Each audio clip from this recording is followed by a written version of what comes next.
Welcome to the Life in the Fasting Lane podcast. Each week, we'll be here to educate you, challenge you, encourage you along your journey with keto, low carb, and intermittent fasting.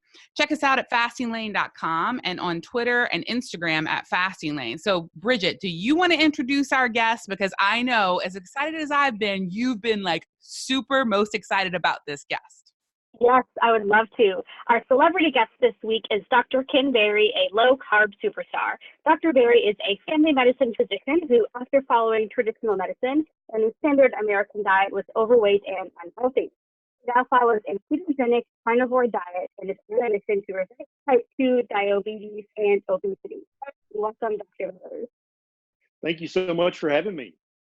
Well, Dr. Berry, we're so pumped. Especially Bridgette, because she's a bit of a fangirl for you. I just didn't tell her I was going to tell you that. And because, let me qualify that, because okay, Dr. Berry changed my mother's health. I appreciate that. I respect that. My mother was so hesitant to fast, to not take prescription drugs, and found Dr. Berry and was convinced, and now ketogenic diet, does not take a statin, and is his osteoporosis medication with her doctor wants her to. Because I'm grateful, Dr. Berry, for the advice you've had on my mother. So thank you. That's my favorite thing in the world to hear, is that I have helped in some small way to change someone's life for the better, because that's why I do this. And it's why I was a doctor all those years. But during the first 3 years of my practice, I was giving such ignorant advice that wasn't really helping anyone. So now it really makes my heart happy to hear that. Thank you. Thank you. Well, Dr. Berry, thank you so much for doing the show with us, especially when we know that you and your wife just welcomed a healthy little baby boy. I've seen the pictures. How's Beckett doing? Beckett is doing great. He is drinking lots of breast milk and taking lots of poops and taking lots of naps. So he's doing everything he should be doing. He's living the dream, living the full dream. I love it. Okay, so you are super active on social media. You're very opinionated, which is my favorite kind of person. I've seen you and your family. You're all super adorable. And guys, if you want to check Dr. Berry out and you haven't seen him before, you can do that at Kim Berry MD. He's on just about everything, and he does great videos and great posts that are really straightforward. And I think for me, especially when I was starting out, I needed somebody to be like assertive and direct and tell me like what's really going on and simplify. And I find that's something that Dr. Berry does incredibly well. So Dr. Berry, let's start at the beginning. We got like 25 minutes, but I want to hear your story, how you arrived, how you found success on a ketogenic diet. What was the light bulb moment for you? The light bulb moment for me was about a month after I had been following my own nutrition advice to the letter, because I had started to gain weight and become pre-diabetic and was very inflamed, very miserable. So I followed my own advice. I stopped eating the standard American diet, and I started eating lots of whole grains and lots of fruits and veg. And I avoid all saturated fat, including bacon. It still makes me sad to say that. And then I jogged 2 or 3 times a week. And so after a month or two of that, I had actually gained more weight. And that was the epiphany for me, that basically I looked in the mirror and I said, dude, you don't know what the hell you're talking about. Because I could blame all my patients. I could accuse them of being non-compliant. I told you to eat more whole grains and to stop eating bacon, but I secretly doubt you did that. That's why you gained weight. But I lived with me. I was me. And so I knew that I was following my own advice to the letter, and I was continuing to get fatter and sicker. And that was the wake up moment for me, that I needed to go back to the drawing board. I needed to go back and reassess everything that I thought I knew about human nutrition and figure out what the truth was. Because at that point, I did not know the truth, obviously. Wow. So I've been seeing a doctor for 20 years, and I've brought some things to him, and we've agreed and disagreed. But the thing that I love about him is that he's open to learning. And I've really never understood why a lot of people treat, and I'm sorry, doctors like gods.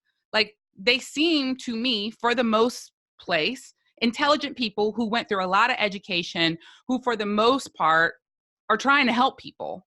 And it's got to be a really frustrating position to be in when people are coming to you, asking you questions about nutrition, when in the doctor's education, you're not really given a ton of information about nutrition. You're given information, I think, on how to make sick people better. So, I mean, that sounds like a frustrating position to be in to me. It's very frustrating. And you're right. Doctors who are trained in the classical method are very good at helping you heal from acute injuries and from acute illnesses. We're pretty darn good at that. And but what we were, and many of us still are, terrible at is the day-to-day management of our diet, of our nutrition, of our lifestyle. And so rather than manage your nutrition, most doctors would rather manage your illnesses, which doesn't really help you that much in the long run. Just because you started a new diabetes medication for me and then reiterated, make sure you're eating plenty of whole grains and lots of fruits, that didn't really help me at all to be healthier, to be happier. And when I say happy, I actually mean that, because more and more research is coming out showing that your diet is directly related to depression and anxiety and attention deficit and even autism. And I hope that's talked about more in the months to come. But yeah, I'm not, as a doctor, I haven't helped you be any healthier. I haven't helped you live longer. I haven't helped you have more fun with your family just by starting the latest diabetic medication and telling you once again for the 1,000th time, eat more whole grains and fruit and avoid saturated fat and probably avoid red meat because it probably causes cancer. I haven't helped you. And I can't imagine back in 2003, 2005, it was frustrating, but I did not have the onslaught of low carb, keto, carnivore patients that I think the average doctor does today, who are saying, no, dude, what you're telling me did not work. I'm telling you, I did it. I did the ADA diet. I did the DASH diet. I did the flexitarian. I tried vegan. None of that worked. But now I have found a way of eating that works. Why won't you listen to me? And I tell people, when a doctor hears that from one patient, they just think that patient's a kook, right? But when they hear it from the 10th patient, they're like, man, this town is full of crazy people. But when they hear it from the 100th patient, at some point there's a number of patients where a doctor goes, okay, what the hell's going on here? I mean, have I missed something? And that's the point where the doctor starts doing internet searches and starts searching for terms like keto, low carb, carnivore, low carb, high fat. And then they go, wait a minute, this can't be right. Is this right? Then they read a book or two, hopefully, if they still read books. And that's when basically Pandora's box is open, the truth is out. And that's when you then become a doctor like the doctor you're lucky to have, who's open to new ideas, who realizes that, hey, half the stuff I was taught in medical school was wrong. The problem was I just didn't know which half was wrong and which half was right. That's what practice is figuring out what you've been taught that was right, that you should continue doing, but also what you were taught that was just bullshit, that you should stop doing and stop recommending to your patients. I love that. Absolutely. And Dr. Berry, that's a great segue. Your book, Lies My Doctor Told Me, touches on mainstream principles that are in fact based on bad science and harmful to human health. So I'd love to talk about a few of those. The first being just the sort of myth of calories. So the laws of thermodynamics don't apply to human physiology. Tell us why calories in, calories out does not work. Calories in and calories out is basically paying lip service to the first law of thermodynamics. And the first law of thermodynamics absolutely is a law. It absolutely applies to all closed systems. And that's the key word, closed systems. First of all, human beings don't want to lose weight. We all say that, but that's not really the truth. Anybody listening, do you want to lose muscle mass? No, you don't want to lose muscle. Do you want to lose bone density? No, you don't want to lose that. What do you want to truly lose? What is it you want to lose? You want to lose fat. And so fat is stored energy. So to talk about fat loss, calories in, calories out doesn't help you at all, because you cannot starve yourself for the rest of your life. And that's what all of the diets are. Weight Watchers Biggest Loser, Jenny Craig, they are semi-starvation diets. They are calorie restriction. No mammal, including a human, can starve themselves for the rest of their life. And so, yeah, if I locked you in my barn and I fed you 500 calories a day of lettuce and water, you would definitely lose weight. You would lose fat, but you would also lose muscle mass. You would lose bone density. You would start to lose connective tissue. You would lose all that because the first law of thermodynamics does apply. But if what you're trying to do is lose fat, that's not a calorie issue. That's a hormone issue. And that's where the true strength and power of low carb, keto, carnivore come in, is when you stop eating all of the carbohydrates, your insulin level returns back to low normal, which is where it should be all the time. And that in turn helps all your other hormone levels start to at least move towards normal. Whether they get there or not, it's a different story. Each person is an individual, but it helps all of them move in the right direction. And when you get all of your hormone levers basically set to the right position, your body starts to burn fat effortlessly while preserving your muscle, while preserving your bone density, or actually giving you more muscle in many cases. When people eat fatty meat, keto, or carnivore, they actually notice that they just naturally put on a little bit of muscle without even trying. And that freaks a lot of people out. Your bone density will increase when you give your bones all the collagen and all the amino acids and all the fatty acids that your bones need. People think bones are made of calcium. That's not true at all. Your bones are a matrix of collagen to which your body attaches the calcium.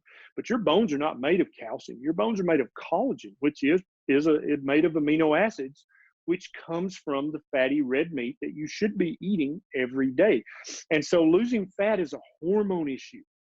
Losing weight is a calorie issue, yeah, but nobody wants to lose weight. When you back them in a corner and say, really, you just want to lose weight, you don't care what it is, you can lose liver tissue, brain tissue, everybody's going to say, well, hell no, I don't want to lose liver tissue. I want to lose this fat on my ass. So when we narrow it down, so you just want to lose fat only, then it's a hormone issue. And that's where low carb, keto, carnivore come in. I love that you phrased it that way. And I perhaps am not very mature because I just don't engage with calorie zealots anymore. I just cannot have the information. But I love the way that you phrased it, is losing versus losing weight. Yeah. Nobody wants to truly lose weight. They don't mean that when they say that. They want to lose fat. And that's why I do engage with the Kiko nuts, calorie in, calorie out nuts. I do engage with them, and I say, well, yeah, if I'm starving someone, they're going to lose all kinds of weight. There's no doubt about that. But is it what is that their goal, is to lose weight, or is their goal to lose fat? And I think that helps them to start, and they'll argue with me, of course, but then when the argument's over, I hope that they go away from that and they think, I've never actually thought of it that way. Maybe trying to lose only fat, maybe that is a hormone issue. And I think a lot of them are starting to come around. That's absolutely amazing. And I think the ketogenic diet gets a lot of flack because it's full of saturated fats, which we believe to be healthy, essential acids to the human body, but spiritual medicine would tell you differently. Your LDL is going to go up. Your LDL is an indicator of health. So if LDL isn't an indicator of health, what is, and what tests should we be asking for our doctor? Yeah, absolutely. And there are lab tests that your doctor can check that don't really mean anything as far as your risk of heart attack and stroke, your risk of premature death. And those labs are things like your total cholesterol and your LDL cholesterol. Those things we were taught in medical school, and that's part of the half that was wrong, that if your total cholesterol is high, you are at definite increased risk of heart attack and stroke. And that's just not the case. When you actually look at all the research in its totality, it becomes very obvious that actually people with higher cholesterol tend to live longer, especially women with higher cholesterol. They tend to live longer than women with the lower total cholesterol levels. And Dave Feldman has got multiple good presentations on this, where he actually got hold of the hard data from the NHANES study, which is a huge study. And he can actually pull out all the people and graft them. And the ones with the higher cholesterol live longer. The ones with the lowest cholesterols die quicker. And so total cholesterol is not a marker of health. It's not a marker of heart attack risk. It's not a marker of longevity. So then the question becomes, well, what should my doctor be checking? Your doctor should be checking all the markers of your insulin metabolism, all the markers of your glucose metabolism, all your hormone markers. He should be checking your thyroid thoroughly, your adrenal glands thoroughly. He or she should be checking all of your gender hormones, and then also should be checking a full panel of markers that check for inflammation in your body. And let me talk about inflammation for 1 second. Inflammation gets a bad rap. There are two different kinds of inflammation. There is acute inflammation and there is chronic inflammation, right? So acute inflammation is what happens when you twist your ankle. Your ankle swells up, it gets hot, it gets red, it's painful. And a lot of doctors mistakenly will try to fight that acute inflammation because it does hurt. There's no doubt about that. But that acute inflammation is actually the first stage in the healing process. That's how your ankle is going to heal, is by becoming inflamed, and then all those inflammatory signals pulling in the cells and the little other things that the body needs to heal that part of your body. The inflammation that is a problem is chronic inflammation that's not serving a useful physiological purpose. And so a doctor should check all the markers looking for signs of chronic inflammation, because that tells you you're still eating something in your diet that is inflaming your body and is leading to this chronic inflammation, which can shorten your life. So, Dr. Berry, does that mean when I twist my ankle next time, I don't need to use ice on it? Because I really hate putting ice on it. Okay, I'm going to tell my husband that. I actually have a YouTube video about that. Shush. Everything that a doctor would tell you to do, and the classic mnemonic is RICE, which is rest, ice, compression, and elevation. All of those things, every single one of them actually slow your recovery time. I did not know that. Ice, I hate icing something so much in my incredible. And ice is by far the worst thing that you can do to an acute injury.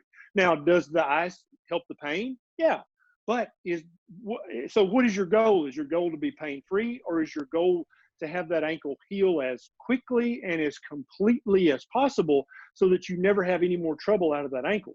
Because for me, it would be, I would choose B. I thought the ice, my husband is, I'll be honest, he's smarter than I am. Okay. He just is. Okay. And so I'm very excited to be right about something. This is really thrilling for me because he had me, I twisted my ankle and I put it in ice, and I thought the ice hurt worse than when I twisted my ankle. So I'm very excited. I have learned something amazing today. So Dr. Berry, important question. Where is your sexy accent from? Where are you from?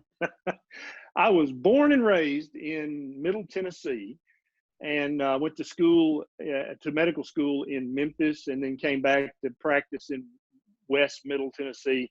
So I am a Tennessee boy. I'm often accused of being a Texan, but I'm not offended by that accusation, but I am in fact a Tennessean. And is that where you live now? It is. We live in Nashville now. Yeah, well, I live in Texas, and I was really, and Bridgette's from Texas, and we were really, I'm feeling that accent. It's amazing. Okay, let's talk about intermittent fasting. What are your feelings on intermittent fasting? Why is not eating sometimes good for you? Intermittent fasting is one of the most powerful tools for improving your health, for losing fat, for reducing inflammation that's out there. And it's also free. You don't need a prescription. There's no copay. There's no prior approval or prior authorization. You just do it. You just don't eat. And for a lot of people, including me, earlier in my medical career, I think back now, and there had never been a time in my entire life on this planet where I had went for more than 4 hours or 8 hours without eating. It had never happened, not a single time. And so I didn't even know what true hunger was. I had no idea. I'd never been truly hungry. I ate out of boredom. I ate because it was time to eat. I ate because I might have had gas, or I might have been thirsty, whatever. But I never, ever truly had that real physiological hunger. I think every human being should be familiar. You should know what true hunger feels like. And so fasting does so many things. We could talk about fasting for 6 hours, as you know. But just to sum it up, there's nothing that lowers your insulin levels back to low normal quicker than just not eating. There's nothing. Even keto, even carnivore doesn't return your insulin levels to low normal as quick as fasting does. Well, I love that. And actually, I'm going to take you up on that, because listening to you and the things you have to say, I would like to talk to you for 6 hours. I know we only have a few more minutes today, but will you do us the honor of coming back on in January when everybody's focused on getting hot and healthy? Absolutely. Absolutely. I'll be back whenever you've got a spot for me, because the reason I do this social media stuff and all these interviews is because there's so many people out there who are at the mercy of a know-it-all yet know-nothing doctor. And so never is the American Diabetes Association going to issue a press release and say, hey, you know what? We were exactly wrong about what you should be eating as a diabetic. That's never going to happen. So it's my job, and it's your job, and it's the job of every person whose health is improved because they listen to me or you, to share this. This has got to be shared mouth to mouth, person to person, podcast to podcast, because the big dogs are going to lose millions or even billions when everybody adopts intermittent fasting and low carb keto carnivore. There are going to be fortunes lost. And so they are in no rush to talk about this. So if we're going to save our parents and save our grandparents and help prevent our children from being damaged by eating a slow poison diet, we got to talk about this. So I'm happy to come back whenever you'll have. Well, listen, I feel the same way. I was 300 pounds. I've had 3 bariatric surgeries. I've been on every diet. I've done everything every doctor ever told me. And I never felt not hungry until I did low carb and intermittent fasting. My insulin levels were never regulated for 24 years. And I was on 6 medications, and the mental clarity I have now in my life and the lack of medications and getting sick less is incredible. Plus, I'm adorable. So there's that. And that's also what really, really matters. And I agree. There's not a lot of people getting rich talking about fasting, right? Because like you said, anybody can access it. Anybody can do this. People who don't have money could skip a couple of meals and buy better quality food when they wanted to feed their families. And it's just an incredibly important message. Not saying it's for everybody, but it's for people to consider. So Bridgette was going to ask you a few. Yeah, Bridgette was going to ask you a few more questions about your particular way of eating. Sure. Yeah. Sure. So Dr. Berry, how often and how long do you typically fast? So for the last almost 24 months now, I've been 99% carnivore. And I started the carnivore diet as I just did a month-long challenge on my Facebook page. And I said, hey, if you guys want to try this, you know, there's this crazy guy, Sean Baker, out there. And then there's this new guy, Paul Saladino, who Nisha calls Pauladino. I think that's freaking hilarious. She calls him Pauladino, right? But and I said, let's just try this for a month. And at the end of that month, I was already keto for years and felt great. I thought I felt great. But at the end of that carnivore month, little naggy things that were much better with keto but weren't gone were gone. Like my reflux. Even on keto, what used to be daily severe reflux was now maybe once a week I'd have a little reflux on keto, but it was 80% better. Carnivore made it go completely away. Also, I lost 5 or 6 more pounds on that carnivore month. Whether that was inflammation or fat, I don't know. But the one thing I know it wasn't was muscle or bone density, right? And so at the end of that month, I thought, God, I feel so good. I think I'm going to do this for another month. And I didn't tell anybody. I just kept doing it. And so for the last 24 months, my daily food regimen has been to eat 1 or 2 carnivore meals a day, just depending on the family situation, what we're doing. And so sometimes I'll have a carnivore breakfast with Nisha if the family's here. But on the average day, if I'm just working, I'll wait. It's usually 3 or 4 or 5 p.m. I'll get that true hunger that we fasted enough to now know, oh, I'm truly hungry. Then I'll go and I'll have a couple of big fatty ribeyes and about a 1/2 pound of beef liver, all of which I fry in the skillet in beef, not in beef tallow, but in bacon grease. And I'll eat that until I am stuffed. And sometimes I eat it all, sometimes I don't. And then when I'm done with that, if I'm still hungry, I'll go cooking some ground beef. I'll go eat some eggs. But I eat until I'm completely comfortably stuffed. And then I don't think about food for at least 20 to 22 hours. And so it's probably 22 hours of intermittent fasting every day, unless there's some special family event. And then I'll eat as much fatty animal meat and products as I can hold in about a 2-hour window. And then that's it. And so what I tell people is, I want you to fast for however many hours a day. But when you do eat, I want you to feast, because that's what our ancestors did.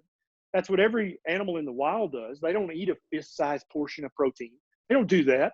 They eat until they can't eat another bite. And I think we should mimic that. And I now agree. you can't do that on the standard American diet, or you will be too big to get through the door.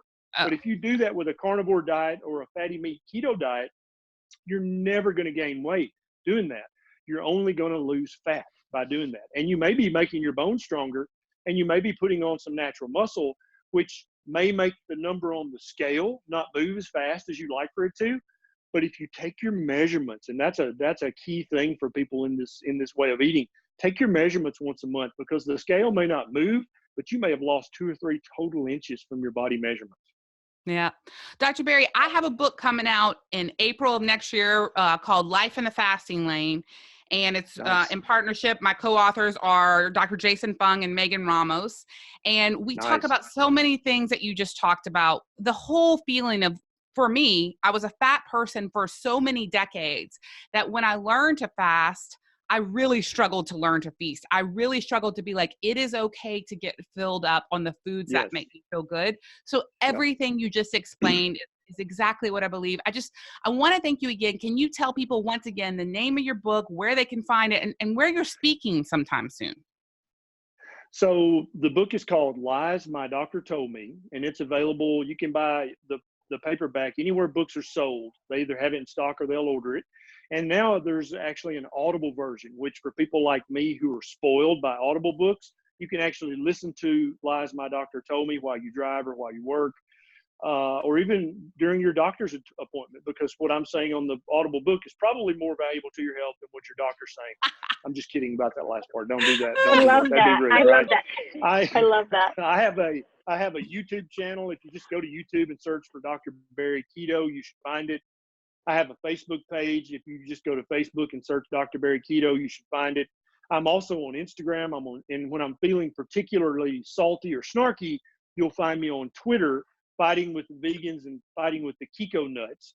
I'm also on Vero. I'm also on TikTok. I'm also on Gab, because there are people out there on TikTok. It's nothing but teenagers. Yeah. But these teenagers are already becoming obese. They're already developing insulin resistance. They have terrible acne that they can't understand why they have such terrible acne. It's their diet. And so I'm even on TikTok making stupid videos trying to help teenagers understand, hey, stupid, it's your diet. Stop eating that stuff. I love it. Thank you so much. Look, we have fastinglane.com, and we would love to repost your stuff, share any of your stuff, support you any way we can. We really believe in your message, and we're so thrilled that you came on the show, Dr. Berry. Thank you so much. My pleasure. I'll see you again soon. All right, guys, thanks so much for being here on the Life in the Fasting Lane podcast. You can get more tips on fasting, keto, and low carb at fastinglane.com. You can check us out on Instagram and Twitter at fastinglane. Until next time, to your health and hotness.